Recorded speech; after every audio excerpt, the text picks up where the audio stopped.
ሰው የሚፈልገውን እንዴት ማወቅ ይችላል? ወይም ደግሞ አሁን በዚህ ሰዓት የሚፈልገውን ያወቀ ሰው ትክክለኛው መክሊቱ እንደሆነ ወይም የህይወት ግቡ እንደሆነ ይህንን ማሳካት ማየት የሚፈልገው ማድረግ የሚፈልገው በዚህ ምድር ላይ እሱ እንደሆነ እንዴት ማወቅ እንዴት ማረጋገጥ ይችላል?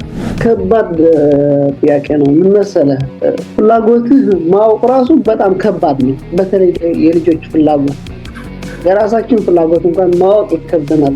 ይዘውት የመጡትን እናስጠላቸውና ዓለም ላይ ያለውን እንሰጣቸዋለን። ሌላ ነገር እኛ የምንፈልገውን እንዲይዙ እናደርጋቸዋለን። ለልጆች ብዙ ነገሮች እንዲሞክሩ፣ ብዙ ነገሮች እንዲያዩ ጊዜና እድል ከሰጠናቸው ልጆቹ የራሳቸው ፍላጎት ከዛ ሊያገኙ ይችላሉ ብዬ ነው የሚያስበው። እዚህ ምድር ላይ ለልጆች ወላጆች ከሚሰጡት ውዱ ስጦታ አንደኛውና ዋነኛው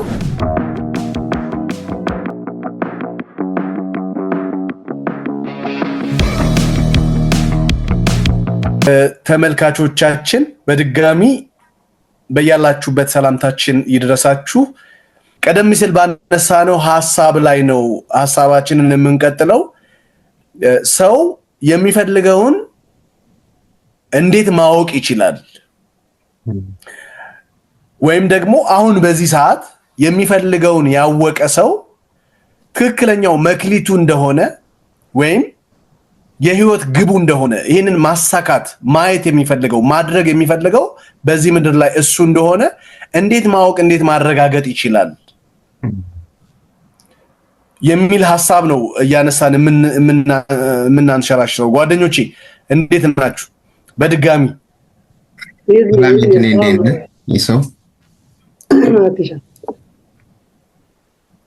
በጣም ጥሩ። ፍላጎት እንዴት ነው የሚታወቀው? አሁን እኔ በደንብ ማየት እንድንፈልግ የፈለኩት በደንብ መሰረታዊ ነገሩን ከልጅነትም ጋር ጀምሮ ልጆች ያላቸው ሰዎችም እዚህ መሃል ተመልካቾች ሊኖሩ ስለሚችሉ በተለይ አሁን እኛ የምንኖረው ባደጉት ሀገሮች ውስጥ ነው የምንኖረው። እኔ ካናዳ ነኝ፣ ዴንማርክ፣ ሆላንድ፣ ፖላንድ፣ ዩኤስኤ ደግሞ እህታችን እልፍ ባትመጣም እንደዚህ በጣም ያደጉ ሀገሮች ላይ ስንኖር በጣም አገራችን ቢኖር ልጆቻችን እንደዚህ እየተማሩ ቢያድጉ እንደዚህ አይነት ልምምድ ቢኖር የምንለውንም በዚሁ ማጋራት እንችላለን። በነገራችን ላይ እኔ እንደውም አንድ ማንሳት የምፈልገው ልጆች ፍላጎታቸውን ከልጅነታቸው እያወቁ እንዲያድጉ ጥሩ ሲስተም የተዘረጋ ይመስለኛል። እኔ ያለሁበት ካናዳ ለተለያዩ አክቲቪቲዎች ኤክስፖዝድ በማድረግ ልጆችን የተለያየ ነገር እንዲሞክሩ በማድረግ እያደጉ ሲሄዱ የሚፈልጉትን እያወቁ እንዲመጡ ይረዳቸዋል ብዬም እንዳስብ አድርጎኛልና እስቲ ስለ ፍላጎት እናውራ እስቲ ጓደኞቼ። የምንፈልገውንም እኛ በተወሰደ አውቀናል ብዬ ማስባለሁ። እኛ የተለያዩ ትሬኒንጎችም ስለወሰድን የምንፈልገውን እናውቃለን። ሰው እንዴት ነው የሚፈልገውን ማወቅ የሚችለው የሚለውን እስቲ ትንሽ እናንሳ። እዛው ቀደም ይቅርታ ዘልዬ ገባው ይድኔ ስለ ልጆች ስታወራ ያው ልጅ ሲኖር ትንሽ እንትን ትላለህ እና እውነትን ነው እንዳልከው። አሁን እያንዳንዱ ህፃን ልጅ ሲመጣ እያንዳንዱ ሰው በተፈጥሮ ሲመጣ የሆነ ነገር ከፈጣሪ ተሰጥቶት ነው የሚመጣው ብዬ አምናለሁ። የሆነ መክሊት የሆነ ተሰጥቶት ነው የሚመጣውና ግን ምንድነው አብዛኞቻችን ምን እናደርጋለን? ያንን ይዘውት የመጡትን ነገር ታያቸዋለህ። ልጆች ታያቸዋለህ፣ ይጠይቃሉ፣ ይመረምራሉ፣ በጣም ብዙ ነገር ይሞክራሉ። እኔ ራሱ በልጆቼ ላይ የማየው ነገር ነው። በቃ የማይሞክሩት ነገር የለም። ግን አብዛኞቹ ምን እናደርጋለን? ይዘውት የመጡትን እናስጠላቸውና ዓለም ላይ ያለውን እንሰጣቸዋለን።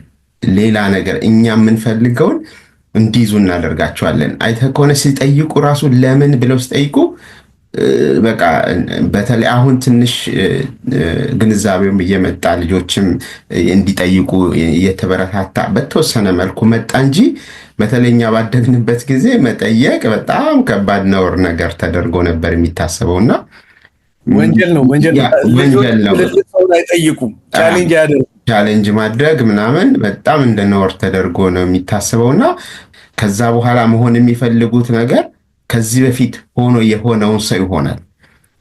በጣም ሲምፕል ኤግዛምፕል ልነግርህ እችላለሁ። ለምሳሌ እኔ አሁን መሆን የፈለግኩት ከኔ በፊት የሆነውን ሰው ነው፣ ወይንም ዘመዶቼን፣ አጎቶቼን በቃ በዛ በማህበረሰቡ አመለካከት ሰክሰስፉል ነው። ቅድም ባለፈው ስለ ሰክሰስ አውርተናል።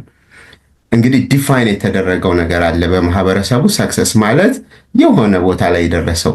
ስለዚህ ቤተሰቦችም የሚያደርጉት እንደዛ ሰው እንድትሆን ነው እንጂ የራስን እንድትሆን አይደለም እንትን የሚደረገው። ስለዚህ እኔ ሕፃን ሆኜ ይዤ የመጣሁትን ፈጣሪ ሰጥቶኝ የመጣሁትን ነገር እጥልና ማህበረሰቡ ወይም ቤተሰቡ የሰጠኝን ነገር ተቀብዬ እንዲሄድ ይደረጋል እና ይሄ በጣም ከፍተኛ የሆነ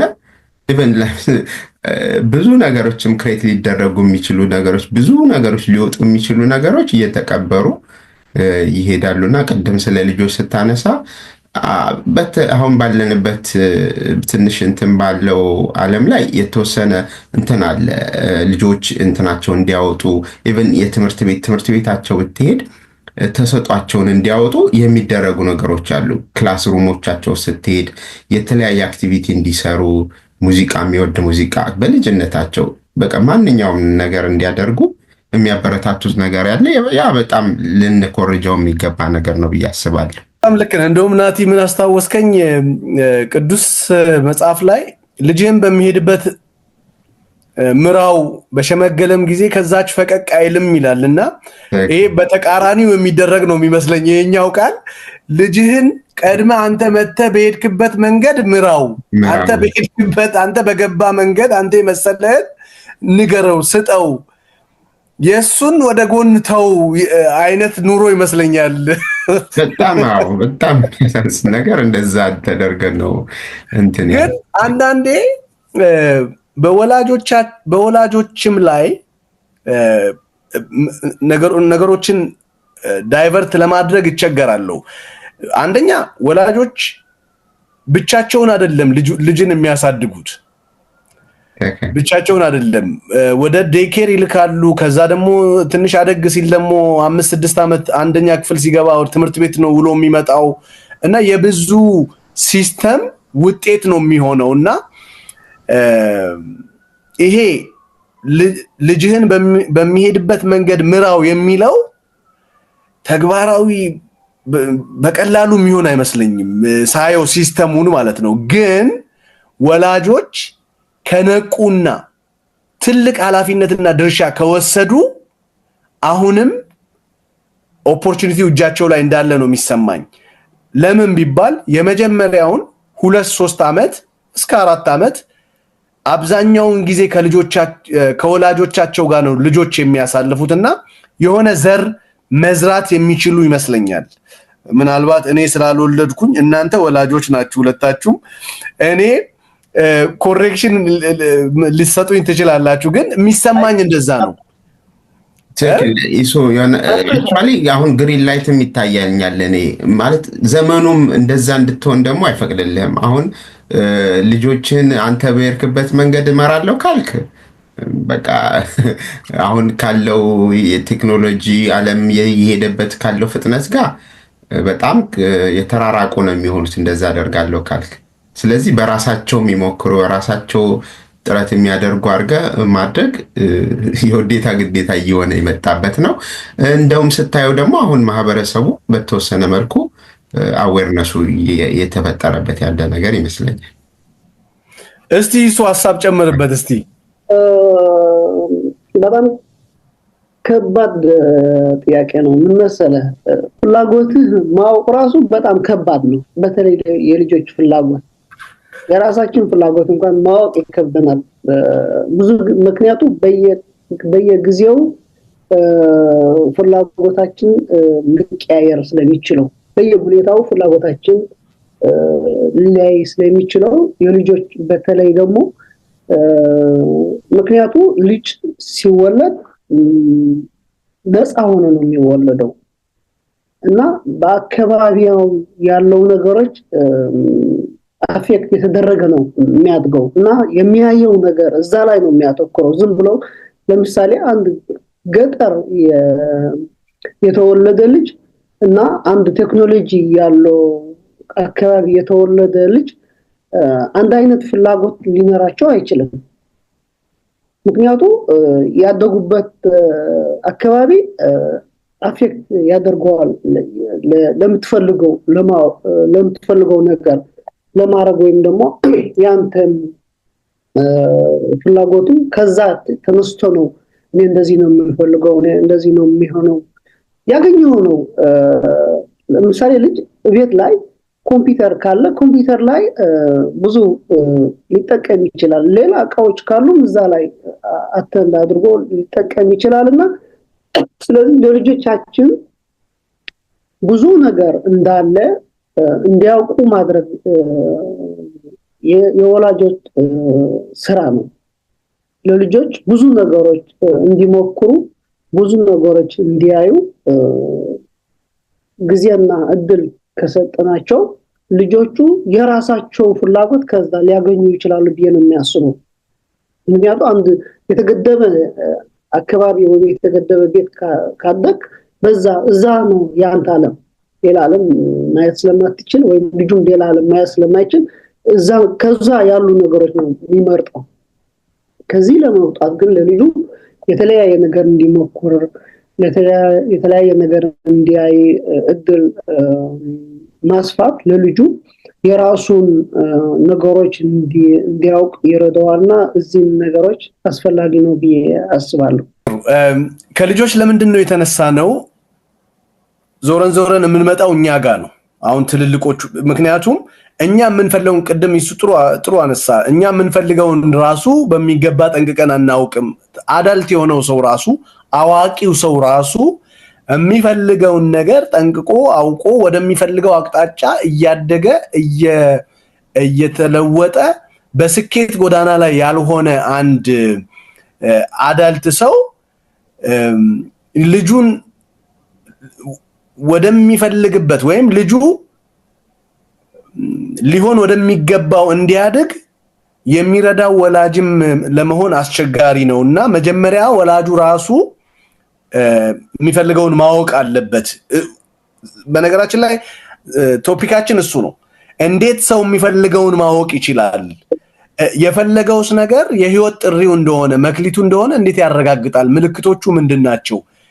ይሄንን እኛ በልጅነታችን ያጣነው ስለሆነ ስላልተሰራብን የተነሳ ነው። ለዛ ነው እኛ በልጅነታችን ስላልተሰራብን በማወቅም ባለማወቅም በወቅቱም በነበረው የመረጃ እጥረት እንደው ወላጆቻችን የከፈሉትን ሁሉ መስዋዕትነት ከፍለው አሳድገውናል።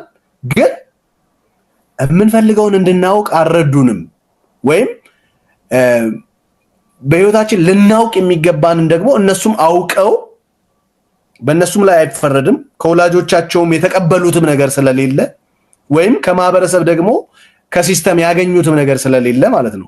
ስለዚህ እዚህ ጋር ያለው ወላጅ መንቃት አለበት። እኔ ይሄንን ተመልካቾቻችን ይሄንን የምታዳምጡ ወላጆች ከሆናችሁ መጀመሪያ የራሳችሁን ፍላጎት ማጥራት ማወቅ መረዳት አለባችሁ። ከዛ ደግሞ በነገራችን ላይ ልጆች እኔ እንደውም አንድ በጣም የምወደውን አባባል ልንገራችሁ። እዚህ ምድር ላይ ለልጆች ወላጆች ከሚሰጡት ውዱ ስጦታ አንደኛውና ዋነኛው ወላጆች ራሳቸው የሚፈልጉትን የህይወት አይነት እየኖሩ ልጆች እንዲያዩ ማድረግ ነው ትልቁ ስጦታ። ይሄንን አንድ ፕሩቭ ያደረገልኝ አንድ ቻይና ከአባቴ ያገኘው ትልቁ ስጦታ አለ እናቴን ያፈቀረበት መንገድና እናቴን የተንከባከበበት መንገድ እስከዛሬ ለህይወት ዘመኔ ትልቁ ስጦታዬ ነው አለ። በጣም ነው የገረመኝ። ምን ማለት ነው? ልጆች የሚያዩትን ነው ከወላጆቻቸው እንደ ስጦታ የሚቀበሉት። ጫማ ብትገዙላቸው፣ ቴሌቪዥን፣ ላፕቶፕ፣ ታብሌት ብትገዙላቸው ምናምን ይረሳሉ። ከወር በኋላ ይረሳሉ። ታብሌቱም እንትን ይላል፣ ይበላሻል፣ ይቆሽሻል፣ ምናምን ይረሳል። የማይረሳ ስጦታ ግን ወላጅ ከሰጠ ለልጁ የሚሰጠው በህይወቱ እየኖረ የሚያሳያቸውን ነገሮች ነው። ትልቁ ስጦታ ኢየሱስ ለምን ተጨምርበት ልጠይቅህ፣ ለምንድነው ልጆቹ ወይም እኛም ራሳችን ልጆች በነበርንበት ጊዜ ለምንድነው እሱን ነገር ማይረሳው ብለህ ታስባለህ? ይሄ እንግዲህ አንደኛ አልፋ ስቴት ላይ ነው ልጆች ያሉት እንደውም እንትን ይሄ የቪዥዋል እንትናቸው በጣም በጣም ሴንሲቲቭ ነው። በማየት እና ሴንስ አድርጎ ሚሞራይዝድ ማድረግ በሚችለው የአእምሯቸው ክፍል ውስጥ የመግባት ቴንደንሲው አሁን እንደውም ጥናቱ የሚያመለክተው እሱ ነው። በቪዥን ነው፣ በሚያዩት ነገር ነው ሚሞሪ ብሬን ሪከርድ የሚያደርገው። ሌላው ደግሞ ልጆች አልፋ ስቴት ላይ ናቸው። ምንም የለውም ብሬናቸው፣ ምንም ቀደም ሲል ያለ ሚሞሪ የተከማቸ አፕስ ኤንድ ዳውን የለውም እና የሚያዩትን ነገር ሪከርድ ነው የሚያደርጉት። ይሄ በጣም በጣም እንደውም በቅርብ ልጆችን ትምህርት ቤት የማስተማር ሲስተምም ምንድነው ናቲ ምናልባት ይሱዬ ካስታወሳችሁ ሴንሰሪ ቪዥዋል ሴንሰሪ ነው የሚል የቴክኒክ አለ የማስተማር በማየት የአቅማቸው የልጆች አቅም የሚያስገቡበት ቴክኒክ ሰብሊሚናሪ ነው የሚማሩት። ሰብሊሚናር ያረከው ነው የምትማረው እንዲቆጭ ብለህ በመንገር አይደለም እንዳልከው 40 ምክር ብትመክራቸው አንዱንም አይሰሙም ልጆች። ይሄ ተፈጥሯቸው ነው ማለት ነው፣ ኔቸራቸው ነው። ይሄ ራሱ ወላጅ እንደ ወላጅ ይሄንን ማወቅ አለበት ማለት ነው። የልጆቹ ተፈጥሯዊ የአእምሮ ስሬት ፈጣሪ ሲፈጥረው በአእምሯቸውን እንደዛ አድርጎ ነው የፈጠረው። ይሄ በጥናትም የተረጋገጠ ስለሆነ አንድ ወላጅ መንቃት አለበት። ኦኬ እንደዛ ከሆነማ እስካሁን ተሸውጃለሁ ልቀይረው ብሎ ማርሹን መቀየር አለበት። ለዛ ነው ብዬ አስባለሁ ይሱዬ ማንረሳውም እኔ በጣም አንዳንድ ክፉ እስካሁን ማረሳቸው ነገሮች አሉ። ምክንያቱም እኔም ትንሽ ልጨምርበት የማይረሳው ስሜት ስለሆነ ነው። ኤግዛክትሊ ፊል ያደርጉታል። ፊል የምታደርገው ነገር ወይም ስሜት ልትረሳው አትችልም፣ አይረሳም ስሜት። በዛ ምክንያት ነው ልጆቹ ወይም እኛም በተለይ ደግሞ ስናድግ ማለት ነው የወላጆቻችን የኔ አባቴና እናቴ ንጉሶች ናቸው ለኔ ማለት ነው። ሁሉም ቤቱም እንደዛ ነው። የኔ ሂሮም እንደዛ ነው። እናቴና አባቴ ናቸው የኔ ሂሮ። ስለዚህ ያየው የሚያድገው የነሱ ነው። እኔም እንደ አባቴ መሆን ነው የምፈልገው ሲያድግ። እንደ ጎረቤት አባት መሆን አይደለም የምፈልገው፣ እንደ አባቴ ሚስቴም እንደ እናቴ ልትሆንልኝ ነው የምፈልገው። ምክንያቱም የነሱ እያየሁት ስለማያድገው ማለት ነው። ጥሩ ነገር ከሆነ በማለቴ ነው። እና እሱን ነገር ፊል እያደረግን ስለምናድገው ልጆች ሲሆኑ አእምሯችን እንዳልከው አልፋ ስለሆነ ሁሉም ነገር ኦብዘርቭ እያደረገ ነው የሚሄደው። በዛ የተነሳ ልንረሳው አንችልም።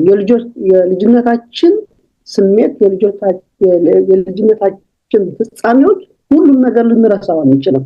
በዛ ምክንያት ነው ልጆች አባታቸው የሚያደርገው በእናታቸው ሁሌ አእምሯችን ላይ ተቀርጾ የሚኖረው ብዬ ነው የሚያስበው። እና ትክክል ብለሃል ለማለት ነው። በትክክል ይሱዬ እንደው ስሜቱ ላይ እሱ በጣም የሰው ልጅ ኦርጋኑ አይደለም 5 የስሜት ዋሳቶች ማዳመጥና ማየትም ሰብኮንሺየስ ላይ ትልቁን ስራ ነው የሚሰሩት።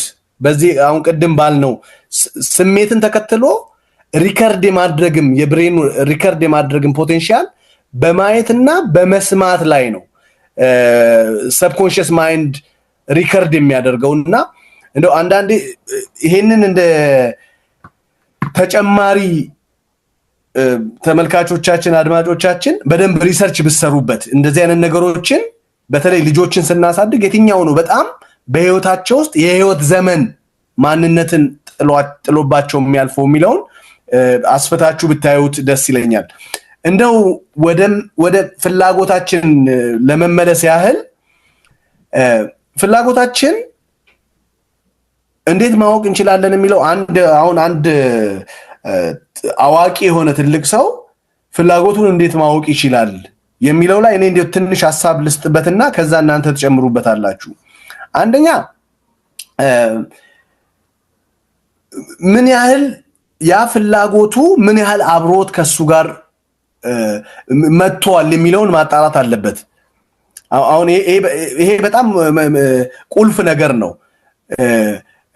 ቴምፖራሪ ነው የሆነ ጊዜያዊ ወቅታዊ ነገር ነው ወይስ ምን ያህል እስካሁን እስካለበት እድሜ ድረስ ምን ያህል አብሮት መጥቷል፣ ምን ያህል ውስጡ የሚንቀጣጠል ይሄንን ባደርግ እንደዚህ ባደርግ ይሄ ነው ይሄንን ማድረግ አለብኝ ይሄንን ሳላደርግ ማለፍ አልፈልግም ይሄ ነው የኔ ያለ ሁሌ የሚቀነቅነው ነገር የሚመላለስ ነገር መኖር አለበት ብዬ አስባለሁ።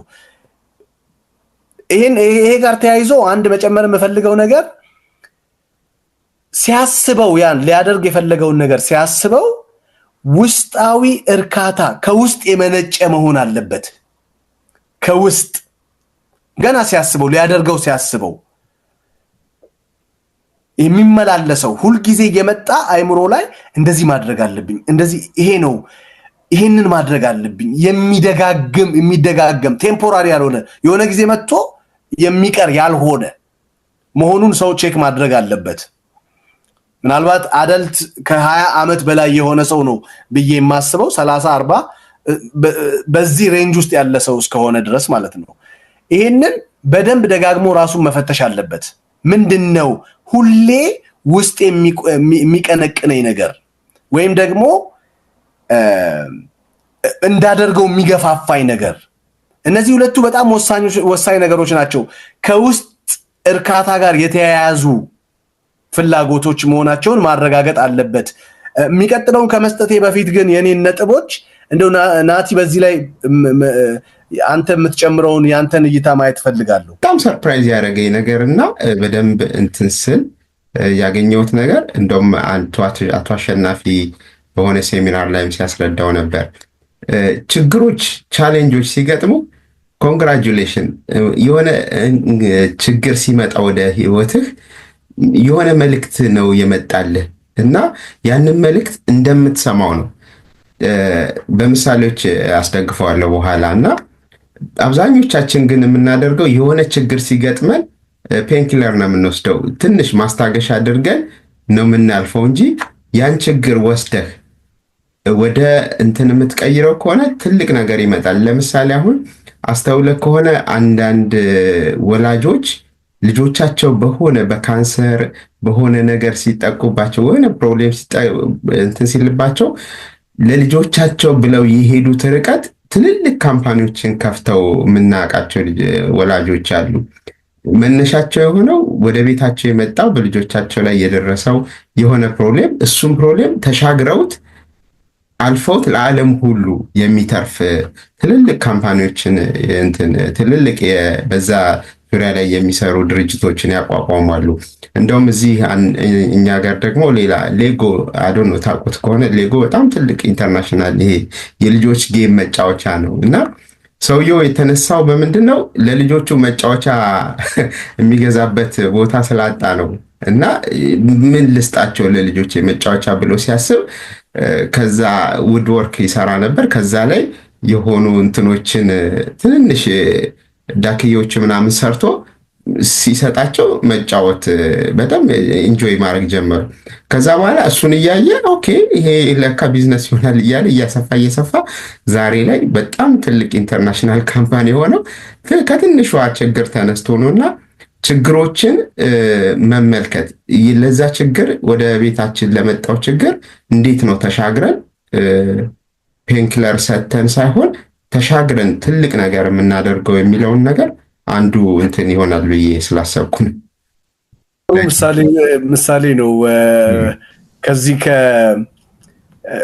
የቱ ጋር እንዴት ሆኖ እንደሚወጣ ውስጥ ያለው ነገር መቼና እንዴት እንደሚወጣ እሱ ራሱ ጥሩ የሆነ ምክንያት ነው። በልጆች በሆነ ገጠመኝ ሲንክሮናይዜሽን ነው፣ ግጥምጥሞሽም ነገር ነው የሚሆነውና እንደው ኢየሱስ ይጨምርበት። የቀረው አንድ ነገር ብቻ ልጨምርበት እዛ ላይ ማለት ነው፣ ስለ ፍላጎት። ለምሳሌ ያንተ ፍላጎት ወይም ያንተ መክሊት ለሌላ ሰው እንቅፋት ሊሆን አይችልም ወይም ደግሞ አይገባውም። ማለት አንተ የምትፈልገው ነገር አካባቢ የሚኖሩ ሰዎች ወይም አካባቢ ያለው ነገሮች በዛ ላይ አንተ ስትጠቀም እነሱ የሚጎዱ ካሉ የትክክለኛ ያንተ መክሊት ወይም ያንተ ስጦታ ሊሆን አልችልም። እዛ ላይ መተኮር ይኖርብናል። ምክንያቱም ይሄ አመጽ ነው የሚሆነው። ማለት አንተ የተጠቀም ሌላ ሰው የተጎዳ ካለ ትክክለኛው መንገድ አይደለም ያለው። አንድ ቀን የተጎዳ ያለ ሰውም ላንተ ልጎዳ ስለሚችለው ማለት ነው። ስለዚህ የራሳችን ፍላጎት ብለን ሰርች ስናደርግ የምንፈልገው ነገር ሰርች ስናደርግ ይህንኑ ማካተት ይኖርብናል። ማለት ለምንድነው የሚፈልገው ብለህ ከመለስክ በዚህ የሚጎዳ ሰው ይኖራል ወይ? ለራስህ ጥቅም ብቻ ነው የምትፈልገው ያለህ ወይስ ሁሉ ሰው ማህበረሰቡ ወይም አንተ አካባቢ ያሉ ሰዎች እንዲጠቀሙ ነው የምትፈልገው? ለራስህ ጥቅም ለራስህ ፍላጎት ብቻ ከሆነ አንድ ቀን ልታንሸራትት ትችላለህ። በሚጎዱ ያሉ ሰዎች ልትጠቃ ስለምትችለው ያንን ጥያቄ መመለስ ይኖርብናል ብዬ አስባለሁ። ለልጆችን ለራሳችንም ፍላጎት ሰርች ስናደርግ የራሳችን መክሊት ሰርች ስናደርግ ይሄን ወሳኝ ጥያቄ ነው ብዬ አምናለሁ። በጣም ጥሩ ተመልካቾቻችን፣ ጥሩ ነጥቦችን እያገኛችሁ እንደሆነ ተጨማሪ ሐሳቦችን ወደ አእምሮአችሁ እየሰጠናችሁ እናንተም ደግሞ አስፍታችሁ ጠቃሚ ይሆናል የምትሉትን እየወሰዳችሁ እንደሆነ በጣም እምነታችን ነው። እኔ እንደው ቅድም ያነሳዋትን ለመጠቅለል ያህል አንድ ሰው የሆነ የሚፈልገው ነገር አሁን ላይ ላደርገው የምፈልገው ይሄ ነው ብሎ የመረጠ ሰው እንዲያጣራ የምፈልገው ነገር አለ። አንደኛ ይሄ ነገር በውስጤ እየተመላለሰ ለረጅም ጊዜ ቆይቷል ወይ? ቅድም ያነሳሁት ማለት ነው። ከዛ ደግሞ ውስጣዊ እርካታ የሚሰጠኝ ስናስበው ስናደርገው ያንን ነገር ኢማጂን አድርገን ስናደርገውና ራሳችን በዛ ነገር ውስጥ እየኖርን ስናይ የውስጥ እርካታ እንደሚሰጠን እርግጠኛ መሆን አለብን። የውስጥ እርካታ ምንድነው? እኔ እንደውም አንድ ገጠመኝ በዚሁ ጋር የቅርብ ገጠመኝ ልንገራችሁ። አንድ ጓደኛዬ ደውሎ አዲስ የጀመረው ስራ እንዲህ አለኝ፣ እስከዛሬ ስራ ስሰራ መቼ ነው ይሄንን ስራ የምቀይረው እያልኩ ነበር የምሰራው አለ። አሁን ግን የጀመርኩት ስራ በጣም ነው የሚያረካኝ፣ ጓጉቼ ነው ከእንቅልፌ የምነሳው ወደዛ ስራ ለመሄድ እና ስሰራው አያደክመኝም፣ ኃይል አገኛለሁ።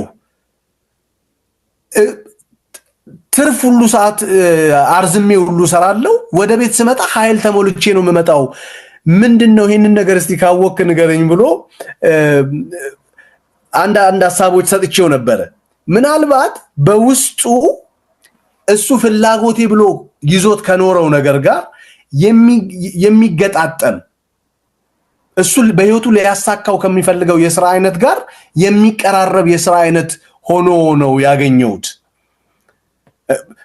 ምን ማለት ነው? ያንን ልናደርግ የፈለግነውን ነገር እየሰራነው ራሳችንን ስናይና ወይም እየሰራነው ስናገኝ እንደማያደክመን፣ ኃይል እንደሚሞላን፣ ሙሉነት ስሜት እንደሚሰጠን፣ እርካታ እንደምናገኝበት እርግጠኛ መሆን አለብን። ይሄ በጣም መሰረታዊ ቁልፍ የሆነ ነገር ነው። የምንፈልገውን ነገር በዚህ ነው ክሮስ ቼክ የምናደርገው። ሌላው ዋነኛው ነገር ለህይወት ዋጋ ከምንሰጣቸው ነገሮች ጋር ቅድም ይሱ ያነሳው ለምሳሌ ሰዎችን የሚጎዳ ፍላጎት በህይወታችን ውስጥ ዋጋ የምንሰጠው ነገር ካልሆነ ክሮስ ቼክ ማድረግ አለብን። የኛ ለህይወታችን ዋጋ የምንሰጣቸው እሴቶቻችን ብለን ለያዝናቸው ነገሮች የሚያከብር ፍላጎት መሆን አለበት። ለህይወት ዋጋ የምንሰጣቸውን ነገሮች የማይጣረስ ሌሎችን የማይጎዳ ሌላ በጣም ልታሰምሩበት የምፈልገው አንድ ነገር ከራሳችንና በዙሪያችን ካሉት ቤተሰቦቻችን አልፎ ብዙሃኖችን ሰዎች ተደራሽ የሚያደርግ ፍላጎት መሆኑን ማጣራት አለብን። የምንፈልገው ልናሳካው ልንኖረው የፈለግነው ፍላጎታችን በምድር ላይ እቺን ነገር ሳላደርግ አላልፍም ያለው ፍላጎታችን ሌሎችን ተደራሽ እንደሚያደርግ እርግጠኞች መሆን አለብን። የምንፈልገው ነገር መጨረሻ ላይ ግን ብዙ ጊዜ ነጮች የሚጠቀሙት ቃል ደስ ትለኛለች the last but not least ይላሉ። የመጨረሻ ግን ቀላል ያልሆነችው መስዋዕትነት መክፈልና ጽናት ለፈለግነው ነገር ልንከፍል የሚገባንን መስዋዕትነት መክፈል መጽናት በቻሌንጆች ወይም በፌለሪቲ አንዳንድ በሚገጥሙን ቻሌንጆች ጊቭ አፕ አለማድረግ ወደ ኋላ አለማፈግፈግ ልንከፍል የሚገባውን መስዋዕትነት ለመክፈል የሚያስችለን ፍላጎት መሆን አለበት። ለዚህ ምንም ነገር ከፍላለሁ የምንለው ምንም መስዋዕትነት ከፍላለሁ የምንለው የሚያስብለን ፍላጎት መሆን እንደሆነ እርግጠኞች መሆን አለብን። እነዚህን ክሮስ ቼክ አድርገን የምንፈልገውን ነገር እውነት የተሰጠን እንደሆነ መክሊታችን እንደሆነ ክሮስ ቼክ ማድረግ እንችላለን የሚለውን ለመጨመር ፈልጌ ነው። በጣም ጥሩ ሐሳቦች ነው ያነሳ ነው። ምናልባት ጓደኞቼ የተወሰነ ደቂቃ ወስዳችሁ ሐሳቦቻችሁን ጠቅለል ብታደርጉና የዛሬውን ምንጨርስ ደስ ይለኛል። እሺ አሁን ቀደም ከዘርዘርካቸው ያ ውስጥ ትንሽ ለመጨመር ያህል ኢቭን በምንሰራው ስራ ላይ አንዳንድ ሰዎች አይስተውለው ከሆነ የሆነ ፓርት ላይ በጣም ጎበዝ ይሆናል። ኢቭን ከኖርማል ስራው ወጣ ብሎ እኔ አሁን በምሰራበት ቦታ ኢትዮጵያ ሆኜ የሆነ የማስተባበር የሆነ ነገር ሲኖር እንደ ኮኦርዲኔት የማድረግ በጣም እንደዚህ አይነት ችሎታ ያላቸው ሰዎች አሉ። እንግዲህ ያ በጣም የሚወዱት ነገር አለ። እሱን እንዴት አድርጌ ነው ወደ ማርኬት ማውጣት ያለብኝ የሚለው ነገር ሌላ ስራ ነው። ኢቭን ሰፈር ውስጥ አይተህ ከሆነ ወይንም በየለቅሶ ቤቱ በየምናምን በጣም አፍ የሚያስከፍቱ እና በጣም የሚያስቁ በጣም ኮሜዲ የሚሰሩ ልጆች አሉ። አሁን እሱ ምናልባት አሁን ቴክኖሎጂውም ስለመጣ በተለያየ መልኩ እየወጡ ነው እንጂ እንደሱ አይነት ነገሮች ያላቸው ሰዎች እሱን ማየት ይችላሉ። ከዛ በተጨማሪ ደግሞ በልጅነታቸው ምን አይነት ነገር ነበር በጣም ኢንተረስት የሚያደርጋቸው የነበረው ያንን ለማወቅ እነሱ የሚያስታውሱት ከሆነ ጥሩ፣ አለበለዚያ ደግሞ ወላጆችን መጠየቅ፣ ሌላ ሰዎችን መጠየቅ ምን አይነት ነገሮች ሲሰራ ነበር እንደዚህ የሚለውን ነገር በሱም ነገር ማወቅ ይቻላል የሚለውን ለመጨመር ነው። በጣም ደስ የሚል ጊዜ ነው ያሳለፍነው። ተመልካቾቻችን አብራችሁን በትዕግስት ከሐሳባችን ጋር ሐሳባችንን እየተከተላችሁ ጥሩ ነገሮችን አግኝታችኋል ብለን እናስባለን። የጎደለ ካለ ጨምራችሁ አስፍታችሁ እንዲጠቅማችሁ አድርጋችሁ መውሰድ ትችላላችሁ። ለልጆቻችሁም እንደዚሁ። በጣም እናመሰግናለን። በያላችሁበት መልካም ጊዜ እንዲሆንላችሁ፣ ሰላም፣ ፍቅር፣ ደስታ እንዲትረፈረፍላችሁ ከልባችን እንመኛለን። በሚቀጥለው እስክንገናኝ መልካም ጊዜ።